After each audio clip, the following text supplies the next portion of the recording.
A drill is a tool primarily used for making round holes.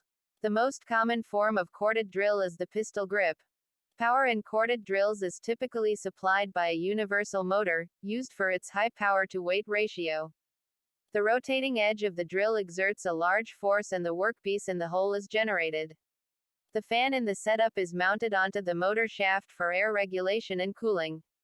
The removal of metal in a drilling operation is by shearing and extrusion.